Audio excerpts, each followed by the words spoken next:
Leader TV के programme रूबरू में आवां जो मेज़बान डॉक्टर अयूब शेख ऐं मूंसां अॼु हिकिड़ो इंतहाई नौजवान हुन पंहिंजी ज़िंदगी जा कई ज़माना साईं जेमसद मरोम सां गुज़ारिया ऐं ख़ासि करे आख़िरी 5 साल 4-5 साल हुनजो तर्जुमान बि रहियो ऐं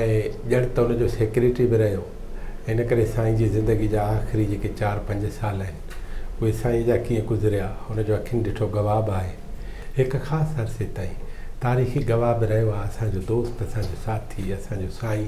सुहेल मेमण साहिबु। सुहेल साहिबु सलाम अलैकुम। साईं महिरबानी। वॾी महिरबानी लीडर टीवी खे अवां टाइम ॾिनो ऐं सभ खां वधि तव्हां चाहींदुमि त जीअं त मूं सवेरे अर्ज़ु कयो आहे पंहिंजे ॾिसंदड़नि खे त अवां जेकॾहिं स्टोरी राइटर आहियो त पोइ हिकिड़ो सॼो ज़मानो तव्हां CNN जे लाइ फ्रीलांस कमु बि कयो, BBC लाइ बि कयो, या अवां काविश में आर्टिकल बि लिखो था ऐं मुख़्तलिफ़ ॻाल्हियुनि ते पंहिंजी जेका चङी क्रिटिकल अप्रोच आहे तव्हांजी या कंहिंजे ख़िलाफ़ बि आहियो त उहो बरमला सभु तव्हां चई था ॾियो। अॼु बि असां तव्हांखे हिन मंच ते इन करे विहारियो आहे त सभु ॻाल्हियूं ओपन थियनि ऐं माण्हू जेके आहिनि असां चाहियूं था त तव्हां खां कोई बि चिड़े न। असां इहो बि चाहियूं था तोखां को नाराज़ बि न थिए। असां इहो बि चाहियूं था त हिन खे हिकिड़ी तख़लीक़ी वेहक सम्झो वञे त असां जी ॻाल्हि सम्झूं।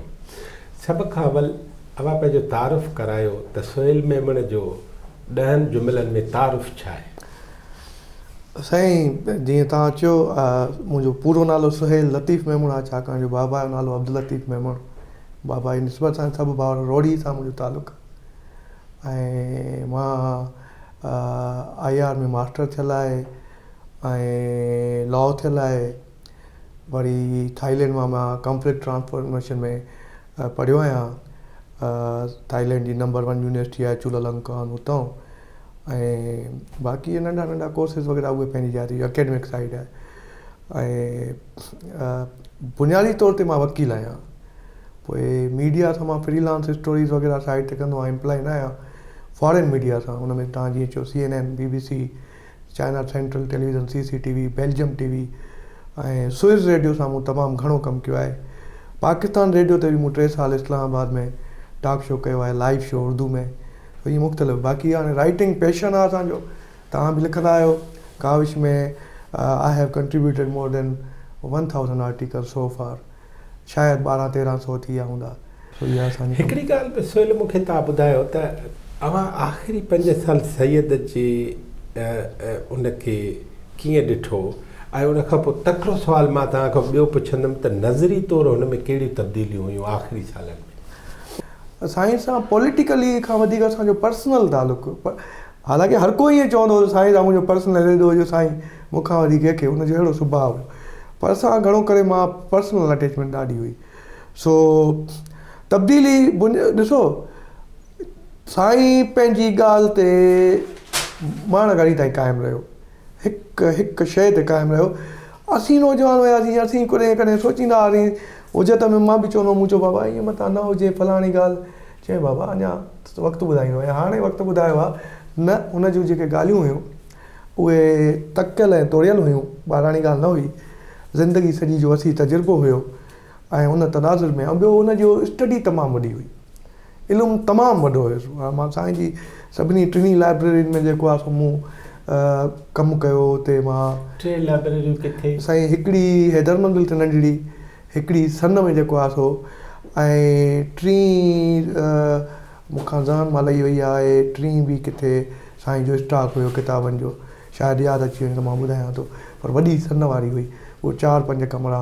ऐं उन में मां तमामु घणो उते सफ़ाइयूं,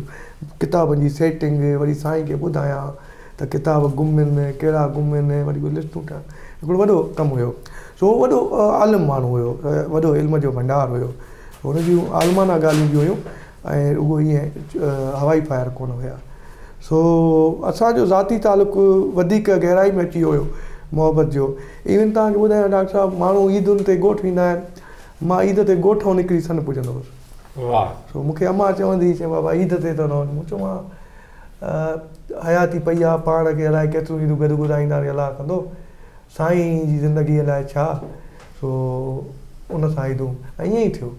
उहो मां साईं सां काफ़ी ईदूं गॾु गुज़ारियूं सन में हैदर मंदिर ते इस्पताल में सो ईदुनि में वञासीं गॾु। भला साईं जो जेको सिंधु देश जो नज़रियो आहे अलहदगी आहे न इहा पाकिस्तान में हिकिड़ी अलहदा स्टेट जो नारो आहे इहो हिकिड़ो नारो आहे जज़्बाती कैफ़ियत जो इज़हार आहे या इहो बाक़ाइदा प्रोग्राम हेठि ॾिनो आहे सैयद? न न न न इहे कैफ़ियत बेफ़ियत कुझु बि कोन्हे। हुन पंहिंजे लिखत में हुन हेॾा किताब ॾिना पंहिंजो इहो हुनजो केस आहे। इहो न नारो आहे न कैफ़ियत आहे न प्रोग्राम आहे, इहो हुनजो केस आहे। जेको हुन केस ठाहियो आहे त सिंध हिकिड़ो वतन आहे ऐं उनजी हीअ तारीख़ रही आहे ऐं उन वतन में असां वॉलंटियर हिते पाकिस्तान सां शामिलु थियासीं फलाणे ॻाल्हियुनि ते ऐं अॻिते हली तजुर्बे ॿुधायो त उहे ॻाल्हियूं असां सां निभायूं न वयूं। इन लाइ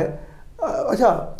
इहो वरी साईं जी तख़लीक़ बि न आहे, इहो साईं जी तजदीद आहे। इहा शइ पई आहे न हिकिड़ी शइ मां चवां ही ऐनक आहे इहा गुम थी वञे वरी तव्हांखे ॻोल्हे अची ॾेखारियां त न हीअ ऐनक आहे मूं न ठाही आहे। इहो तजदीद आहे साईं जी ऐं हुनजो पंहिंजो केस आहे नुक़्ता नज़र आहे त वतन हुयो उन असां शामिलु थियासीं वसीतर मुफ़ाद में उहे ॻाल्हियूं पूरियूं न थियूं आहिनि इन जे करे उहो पंहिंजो जेको वतन आहे उहो हासिलु कजे। इहो साईं जो क्लियर, इन में न का बहिराणी आहे न जज़्बातियत आहे, इहो पूरी हिकु सदी जो तपस्या आहे ऐं हुनजे पैगाम में सही। सुहेल हिकिड़ी ॻाल्हि मूंखे सम्झ आहे जेकॾहिं पाण अंगनि अखरनि ते अचूं त 1936 में मरहूम साईं जेम्स हैद, अब्दुल मजीद सिंधी, शाहनवाज़ भुट्टो, सर अब्दुल्ला हारून, अयूब खोड़ो साहब, खान बहादुर इहे सभु माण्हू जॾहिं गॾिजी सभु कमु करे 1936 जे 1 अप्रैल ते इहो आज़ादु कराइनि था, हीअ सिंध अलॻि स्टेट जुदा थी आहे। पोइ उहा हैसियत सैयद खे छो क़बूल कोन्हे जो 10 सालनि में सिंध खे हिकिड़े ॿिए बकुल संदसि हिकिड़े जनर में विझी छॾियोसीं?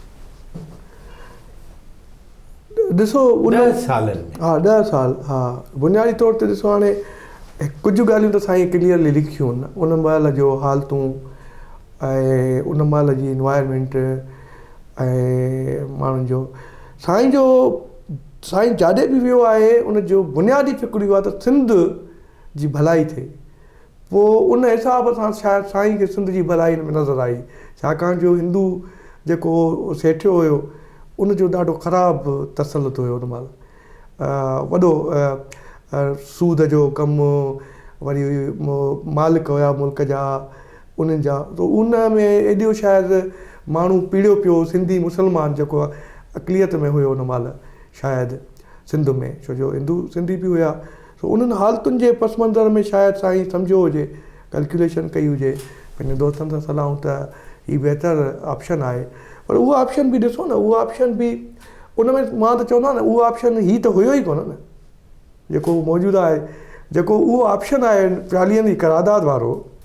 ऐं जेकॾहिं उहो हुजे अॼु बि त पोइ त मसइलो ई हल आहे न। कॾहिं तव्हां इहो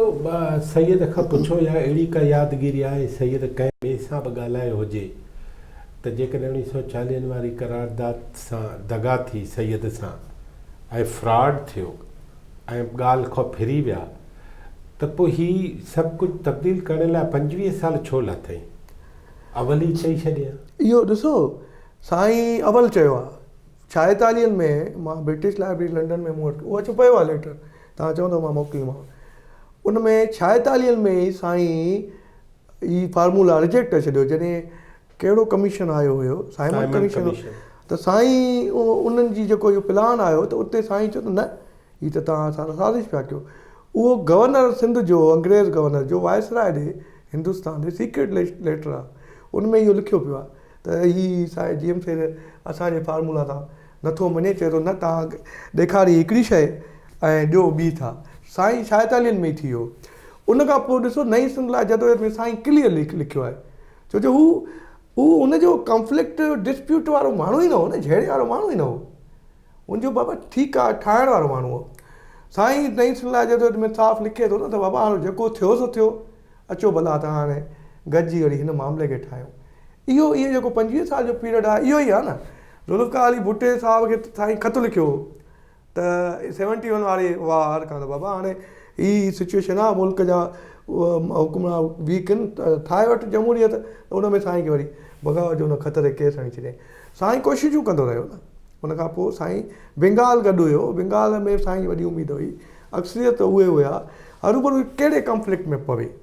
जो माण्हू माराइनि ऐं ॿियो टियों साईं त हिन मामले जे ख़िलाफ़ु हुयो साईं पिछे अची विया ऐं हाणे त भला जंहिं घर वारो ठही वियो आहे हिकिड़ो त उनखे सुहिणे नमूने हलाइजे भले ज़ाती तौरु हिकिड़ो व्याज खोरनि जे या बकौल तव्हांजे सेठनि जे या वाणियुनि जे ख़िलाफ़ु मुस्लमान जेम्स तव्हांखे 1947 में कीअं थो लॻे साईं मज़हबी तौर ते उन्हनि ॾींहंनि में मज़हब जे वॾे असर में हुयो ऐं साईं लिखियो आहे हा मज़हब जे तमामु वॾे इंतिहाई असरनि में हुयो ऐं उहो बि पासो हूंदो ज़ाहिर आहे मज़हब मुस्लमान वारो बि हूंदो पर वरी चवां थो त बुनियादु सिंध हुई साईं मज़हबी पार्टी में हुजे माना उन्हनि सेठनि जे व्याज जे वाणियुनि जी इहो मुखालफ़त में इहे नंढड़ा बुनियाद सिंध न इहे नंढड़ा मिसाल साईं जाॾे बि वियो आहे मज़हबी पार्टी में हुजे फेडरल पार्टी में हुजे नेशनल पार्टी में हुजे ऑल इंडिया मुस्लिम लीग में हुजे कांग्रेस सां हुजे उनजो मक़सदु सिंध जी भलाई हुई उनजी ॿियनि मां पोइ हुन जिते सम्झो त हीउ भलो आहे उहो खणी हालतुनि में किथे भलो थियो किथे न थियो हलो तव्हां 1947 खां पोइ इलेक्शन में 46 जी इलेक्शन में क़ाइदे आज़म ऐं साईं जो पाण में टकराव थो थिए सीटुनि जी विरासत ते ठीकु आहे उन खां पोइ सैयद अलॻि थो थिए पोइ वरी हिकिड़ी कमीशन थी ठहे काज़ी अकबर साहिब जी अॻुवाणी में जेका इहो सॼी सोच ठाहे थी उन काज़ी अकबर जी कमेंट्री में इहा ॻाल्हि साम्हूं आई आहे त दरअसल ही सैयद परस्त माण्हू आहिनि ऐं हिननि जे लाइ ज़रूरी आहे त हिननि जे ख़ासि हिकिड़ी कोटा न रखी वई त ही बग़ावत कंदा साईं अहिड़ो हुयो ॿुधो हिकिड़ी ॻाल्हि हिकिड़ो त इहो सीटुनि जी विरासत न हुई जेके चयो वेंदो आहे सीटुनि जी विरासत साईं मुज़फ़र शाह मां ॿुधायो हा उनजी बि सीट हुई ग़ुलाम हैदर शाह साईं बेसिकली लिखियो आहे लिखियो त या असां सां कचहरी साईं थो चए सुवालु इहो हुयो त सिंध मुस्लिम लीग फ़ैसिलो करे उनजो जेको वर्किंग कमेटी आहे उहा फ़ैसिलो करे त कंहिंखे टिकट ॾियणी आहे कंहिंखे न आहे ॾियणी हिननि फेडरल मथां फ़ैसिलो आयो जहिड़ो बेसिकली त इहो हुयो न जंहिंमें चयूं त हीउ 3 सीटुनि ते विढ़ियो आहे इहे मिसाल 3 सीटूं हुयूं उन ते साईं मिसाल न फलाणी पर फ़ैसिलो असीं कंदासीं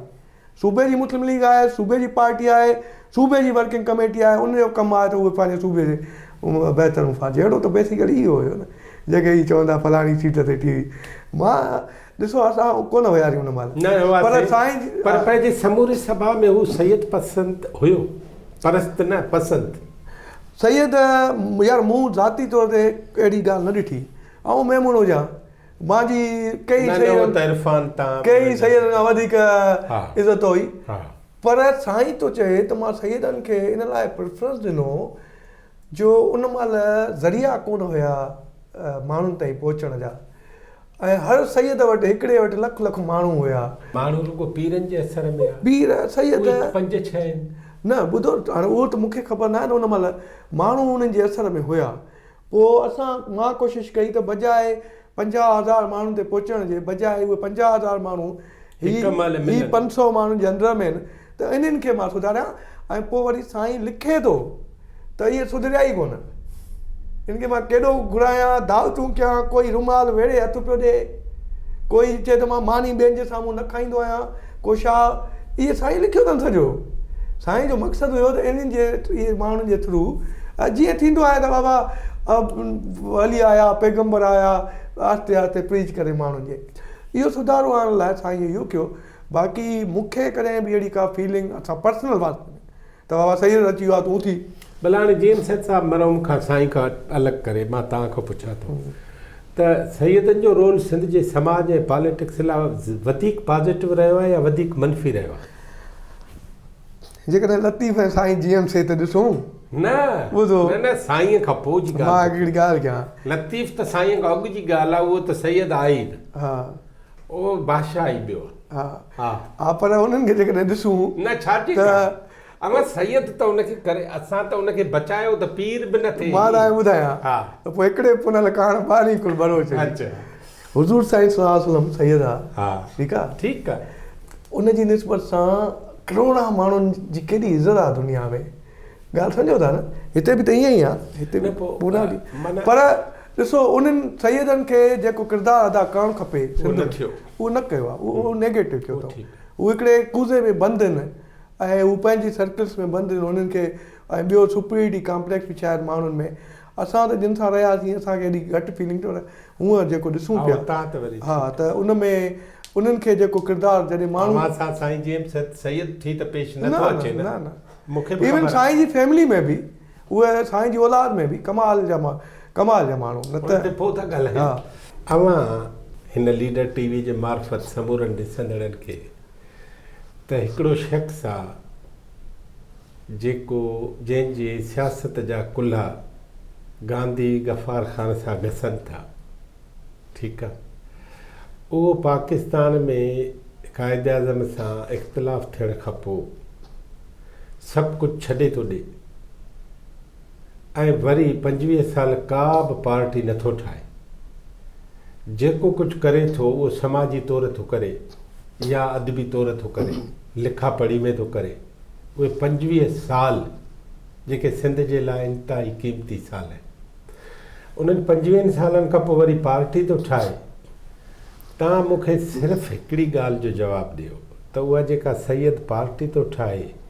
उहा पार्टी सिंध जे अवाम जे उमंगुनि जी तर्जुमान छो न बणी सघी? डॉक्टर साहिबु इहो हिकिड़ी ॻाल्हि तव्हां विसारियो था, इन 25 सालनि में 19-20 साल साईं जेल में ॻाल्हि सम्झो था। कराची जीअं पाकिस्तान ठहियो, कराची जे मस्ते ते जेल में 3 साल 2.5 साल जेल, वरी जीअं अयूब मार्शल आयो आहे त अयूब मार्शल सॼो साईं जेल आहे 8 साल, वरी जेको आहे सो आयो आहे त वरी मुंहिंजी 12 मिनट थिया वरी जेल, उहो तव्हां छॾे त ॿी पार्टी न ठाहे। हाणे पोइ बंगाल खां पोइ साईं जेको आहे सो चयो त हाणे आसरा सभु ख़तमु थी विया ऐं हू पंहिंजो प्रोग्राम ॾेई वियो। हाणे प्रोग्राम आहे उन सिंध जे माण्हुनि जे लाइ,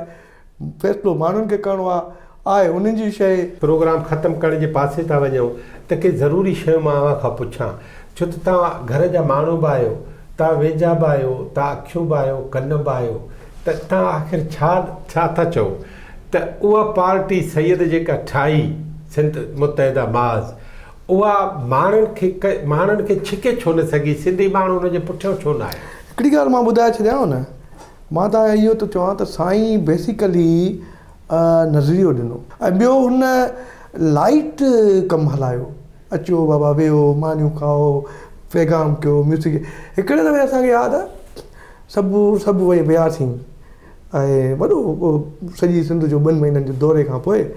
ऐं साईं खे चयोसीं त सरफराज़ मेमून बि हो, बशीर ख़ान वारा सभु हुया, त साईं माण्हू रिस्पॉन्स नथा कनि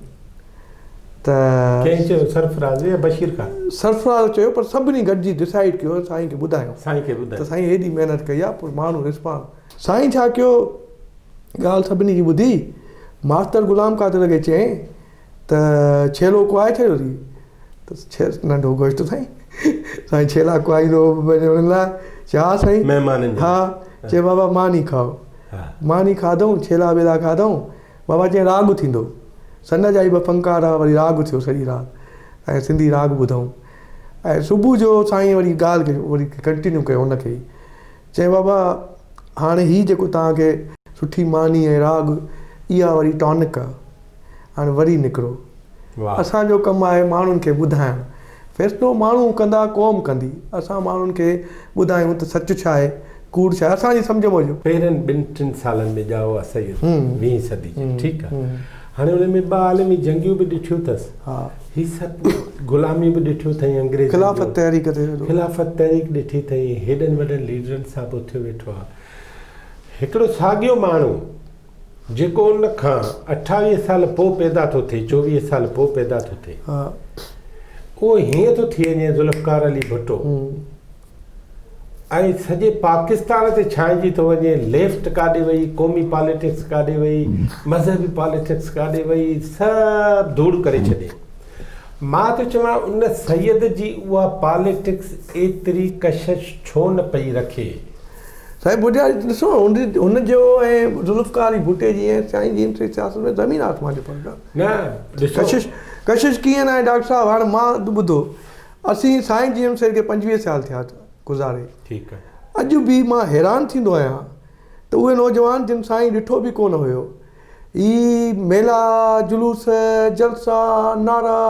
असां शायदि ॿार आहियूं न पिया कयूं सियासत असांखे नज़र न पिया अचनि, पर जेके कनि पिया उहे अञा ताईं बावजूदि वरी बि पुछां थो कहिड़े कम जा, मां हिन ओपन छो थो डिस्कशन कयां। न कम जा इहो ई आहे न, सिंधियत छा आहे, हीअ सिंधियत जेका क़ाइमु आहे, हीअ जेके तव्हां कल्चर डे मल्हायो था, सॼी दुनिया में माण्हू मल्हाइनि था, ऐं का नंढड़ी ॻाल्हि थी थिए त उथी था बीहनि, पोइ खणी उनजो बसि नथो हले। क़ौमी सुञाणप, क़ौमी क़ौम परस्ती सिंधियत इहा आहे न, क़ौमी शऊर आहे, इहो उहा महिनत आहे न त 70s में इहा असां त असांजो तबिको हिकिड़ो सिंधी ॻाल्हाइण हे बि सम्झंदो हो। हीअ हाणे मां हैरान हूंदो आहियां त कल्चर डे ते डिफेंस वारा बि निकिरनि था, छोकिरियूं बि निकिरनि थियूं मॉडर्न, न त ॻाल्हाइनि कुझु आहे, घरनि में कोन पियूं ॻाल्हाइनि। एॾो उर्दू ड्रामे जो हिन जो एॾो असरु हुयो असां ते कल्चर जो, ॿियो टियों सिंधी ॻाल्हाइण एप थी वियो। इहे सभु शयूं, इहे मल्टी डायरेक्शन स्ट्रगल आहे न, इहा हिकिड़ी पार्ट आहे ई कोन, इहे सभु शयूं आहियूं। 1 2 3 4 5 6 7 8 9 10 10 अहिड़ा माण्हू आहिनि जेके नज़रियाती तौरु हथियार बंदि थिया हुजनि सैयद जे हथां, त हीअ नज़रियो तव्हां खणी हलिजो, अहिड़ा की 10 माण्हू। 10 न, मां त चवां 100 हुया। न पर ख़ासि पहिरियां में कोर जा माण्हू,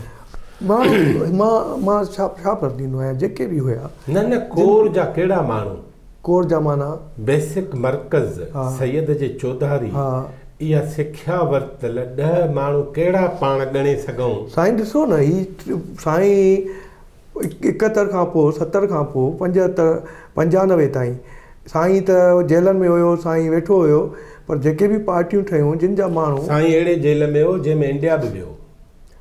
न, उहो त हिकिड़ो दफ़ो न वियो जेल में, उहो त हिकिड़ो दफ़ो न, पर साईं अहिड़े जेल में हो जॾहिं जनरल ज़ियाउल-हक़ आयो हो साईं सां लाइब्रेरी में मिलण, उहा बि नज़र बंदि। साईं अहिड़े जेल में बि हुयो जिते साईं जी जंग भॼी पई त अब्दुल्ला शाह हुनखे अस्पताल बि कोन छॾियो, मां हुनजो शायदि आहियां। साईं अहिड़े जेल में बि हुयो जिते होड़ जो सूर पवंदो त बि डॉक्टर कोन छॾींदा। साईं अहिड़े जेल में बि हुयो जो हैदर मंदिर ते जेको सब जेल हिसो करार ॾिनो हुयो, उन में लेडीज़ पुलिस बि रखियल हुई, जेका अधु कलाक खां पोइ साईं जे कमरे में ॾिसंदी त वेठो आहे। जेलनि जा जेकॾहिं इहे कंदो त इहे पंहिंजा मुंहिंजो त ॻाल्हि इहा आहे त साईं हिकिड़ो या त हुकुमरान हुन खां डिॼनि था जो इंडिया ताईं बि वञे थो, हिकु मां त ईअं सोचींदुमि न, त हुन खां सरकार डिॼे थी, या त हुकूमतूं वरी एतिरियूं रवादार आहिनि जो साईं जी पीर सनी खे बि नज़र में रखंदे चवनि था जे काॾे घुमण बि वञे। मीर अली अहमद तालतुल उन में मां सम्झां थो, ॿुधो, उन में सम्झां थो त आर्मी जी गवर्नमेंट हुई, उन्हनि खे भउ न हो त कंहिंखां हीअं कंदासीं त कोई पुछंदो। सिविलियन गवर्नमेंट खे भउ हुयो, मिसाल उन्हनि खां पुछनि हिनखे कीअं छॾियो अथव, मुल्क तव्हां ईअं कीअं, इहो फ़र्क़ु शायदि आहे। हो मालिक हुया चवंदो आहे चकर ॾेई वञी भली चयो त वञी थी अचे बादशाह खान मिली अचे, बादशाह खान ते वियो हो न साईं बेसिकली त इंडिया, उन जी तबियत पुछण, त उन में शायदि हू मालिक ऐं न मालिक वारो फ़र्क़ु आहे। बाक़ी साईं जी क़ैद मां ॾिठी आहे, साईं खे वॾी तकलीफ़ ईंदी हुई, माण्हुनि जो माण्हू हुयो न, हू माण्हुनि सां ॻाल्हाईंदो, माण्हुनि सां। जंहिं हैदर मंज़िल में रहिया हो उन में हिकिड़ो कज़ियो त थियो, साईं वियो गुज़ारे, तव्हांखे ख़बर आहे ॿियो कज़ियो उन इमारत जो थियो? हा, उहा हाणे कोन्हे का उन ते तव्हांजो छा ख़्यालु? ॾिसो, ही मूंखे छा, तव्हांखे इहा ख़बर आहे त पाकिस्तान ठाहिण में इन इमारत जो कहिड़ो किरदारु, तव्हां निशान ई टोड़े छॾिया? न, इहो वॾो ॾुख जी ॻाल्हि आहे, मुंहिंजे लाइ बि वॾी सदमे जी ॻाल्हि हुई, ख़ुदि साईं जी फैमिली में बि सदमे जी ॻाल्हि आहे। साईं जी फैमिली त कयो आहे न, सदमो कीअं न कयो बि न आहे। साईं जी फैमिली वॾी आहे, ऐं ॿुधो, हिकिड़ी पर्सनल प्रॉपर्टी कंहिं हिकिड़े माण्हू जे नाले आहे न, पर साईं जलाल जे अॻुवाणी में इहा बिल्डर खे विकिरो थी आहे बिल्डिंग, साईं जी फैमिली आहे न, फैमिली में त इलाही आहिनि न, जंहिंजे नाले मतिलबु साईं जा ॿ पुट आहिनि। हा, पर सुवालु इहो आहे, तव्हांजे भाउ जी का शइ हुजे ऐं उहो तव्हां हुनखे नथा रोके सघो, उहो पाण कंदो, प्रॉपर्टी हुनजी आहे। पर आहियूं त असां पंहिंजे पीउ जा पुट न। हा, भली हुजो, तव्हां वटि मथां हुजे, पर हिते त कोई कंदो हा मुंहिंजी शइ आहे, मिसाल आहे, उहो साईं जलाल शाह जा सर्कमस्टेंसिस। इहो पॉलिटिकल शऊर छो कोन्हे सैयद जी औलाद में? कहिड़ो? हैदर मंज़िल जे लाइ? इहो मां नथो चई सघां न त शौर आहे या छो नथा चई सघो? तव्हांखे तारीख़ जे अॻियां न ॾियणो पवंदो। मां 92 खां पोइ साईं जलाल सां रहियो आहियां ऐं 2008 खां पोइ मां सियासत में न आहियां। 2008 अगस्त 12 साल थिया। हा त मूंखे मां त ख़ुदि घणो इस्लामाबाद न पर एनालिस्ट साईं जलाल महमूद शाह साहब जे इन क़दम खे छा चवंदो? साईं उहो त तव्हां साईं खे घुराए पुछोसि त साईं छा थो चवे ऐं माण्हू पुछियो बि अथसि पर साईं मां ॾिसो साईं जलाल जी आई एम द विटनेस साईं जी हैदरमंद सां वॾी अटैचमेंट हुई साईं जलाल जी। असांखे इन करे हैरानगी आहे। मुंहिंजी ॻाल्हि ॿुधो जॾहिं साईं जलाल हैदरमंद जॾहिं साईं जलाल ट्रांसफर थी विया न ॿियनि जा हिसाब था त आउं हिकिड़ो विटनेस आहियां हुनजो पेपर ते कागज़नि जो सैयद जेका ट्रांसफर कई न साईं खां पोइ जेके भाउरनि जा हिसा हुया ॾेई वठी जॾहिं साईं जलाल ॾे आयो आहे त उहे हिसा जॾहिं रजिस्ट्री थी आहे त हुन में 2 विटनेस हुया हिकिड़ो मां ॿियो शाहनवाज़ सोलंकी। अच्छा विटनेस असांजी आहे कागज़नि ते। सो साईं वॾो साईं जलाल जाइन ऐं कंस्ट्रक्शन जो आशिक़ु रहियो आहे पुराणी शयुनि जो आर्काइव जो त उहो दर बि माना चवंदो त ही कुंडा बि इहे हुजनि उहो कमाल जो माना हुनजी पैशन रही आहे कंस्ट्रक्शन। पॉलिटिक्स त पोइ अची वियो आर्टसाती तौर ते न त साईं कंस्ट्रक्शन इंडस्ट्री जो हिन ते सुठी जाइ ठाहिण जो हुजे ॿुधो उहो त मां चवां मां 12 साल खां आउट आहियां उहो त साईं ॿुधाईंदो। पोइ साईं चवंदो हुयो त घटि में घटि मां हिन लाइ पंहिंजे नाले करायां त घटि में घटि असांजी हयाती में त हुजे न इहो माना असां को घणा हुजनि वरी चवंदा त ॾियो हिसाबती साईं इन नियत सां करायो ऐं मूंखे हुनजी इन नियत ते को बि शक कोन्हे। ठीकु आहे अॻिते हली छा हालतूं थियूं छा मसइला थिया उहो वरी तव्हां कटियल आहियो इन करे तव्हांखे ख़बर कान्हे पर मूंखे हिकिड़ी ॻाल्हि त ॿुधायो त कटिजण जी ॻाल्हि आहे त ही हेॾी सारी पार्टी या ग्रुपनि में कीअं वई हली? कहिड़ी पार्टी? साईं वारा समूरा जेके शागिर्द विंग्स हुयूं हिकिड़ी विंग हुई उन मां विंगूं कीअं ठहियूं ऐं ही 6, 7, 8 ग्रुप असांखे नज़र ईंदा आहिनि जंहिंमें जनाब अब्दुल वाहिद आरीसर जी धार पार्टी थी नज़र अचे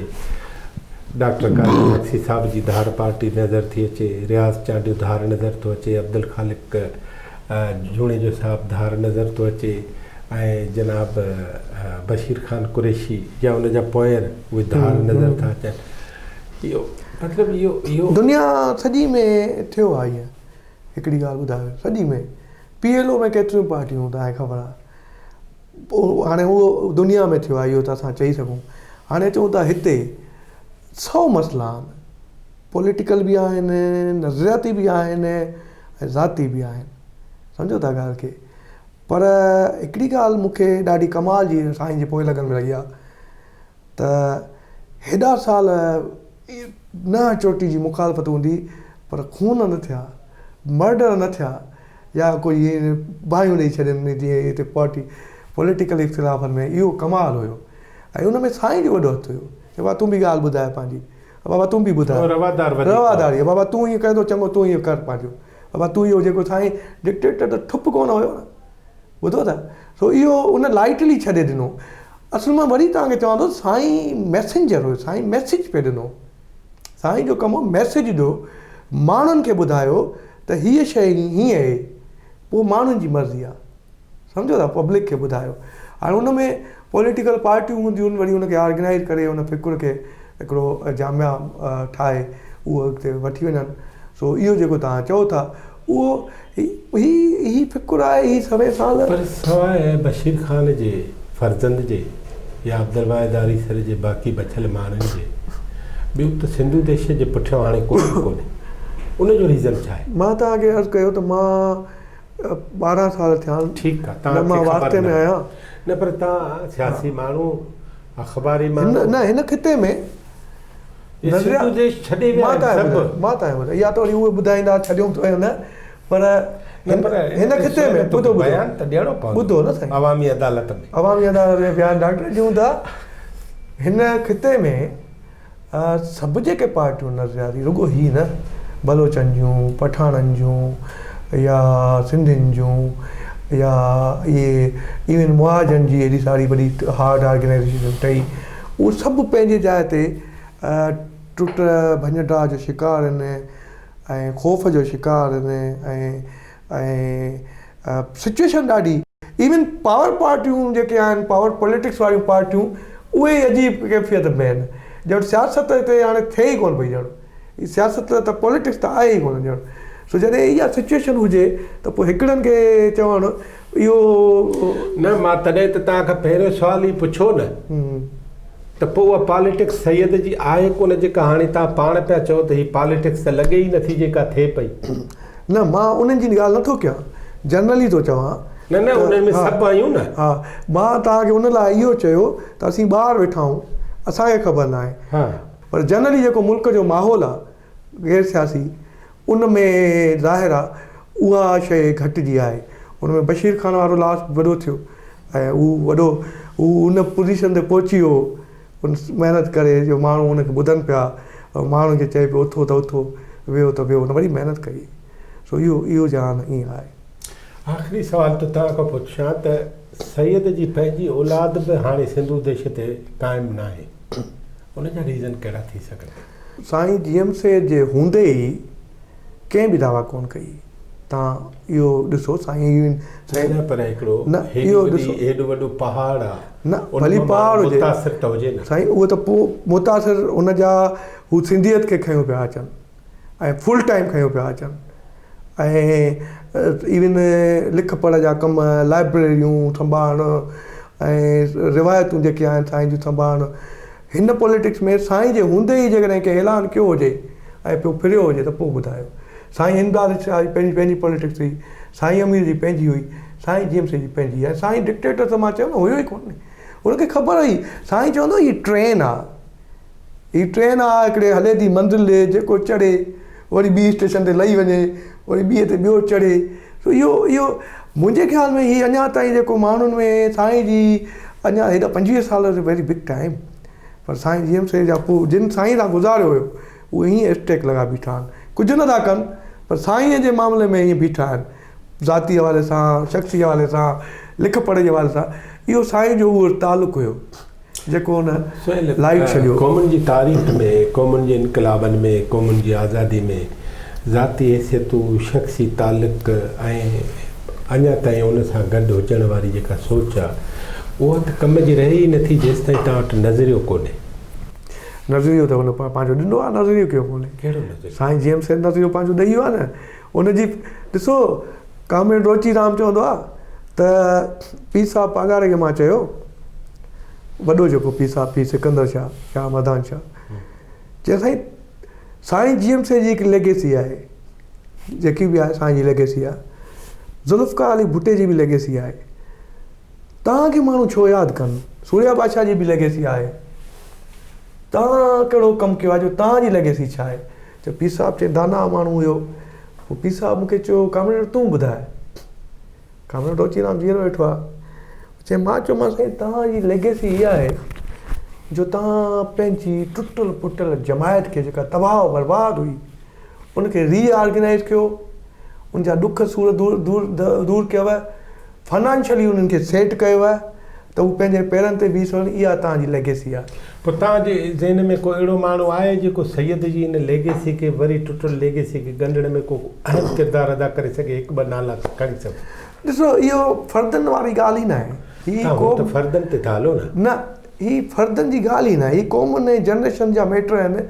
ऐं के अहम माण्हू त निकिरी ईंदा जिन में स्पार्क वधीक हूंदो उहो त वक़्तु ॿुधाईंदो माण्हू तव्हांखे ज़हन में आहिनि वक़्तु ॿुधाईंदो वक़्त ते असां रखूं था ऐं इंतिहाई अहम माण्हू असां लीडर TV जे पारां उनजा थोराइता बि आहियूं ऐं सोहेल मेमण सां असांजो वॾो संग आहे पुराणो ऐं असांजो भाउ बि आहे सुठो माण्हू बि आहे ऐं लेखक बि आहे लीडर TV जे ॾिसंदड़नि हिन प्रोग्राम खे कीअं ॾिठो हिकु त असांखे पंहिंजी राय ॾिजो ॿियो महिरबानी करे असांजे लीडर TV खे सब्सक्राइब कंदा वञो पंहिंजे दोस्तनि ऐं साथियुनि खे ॿुधाईंदा वञो त जीअं असां घणे में घणा सीरियस माण्हू अव्हां ताईं पेश करे सघूं कंहिं ॿिए महिमान सां वरी अव्हां सां गॾु हूंदासीं अव्हांजी महिरबानी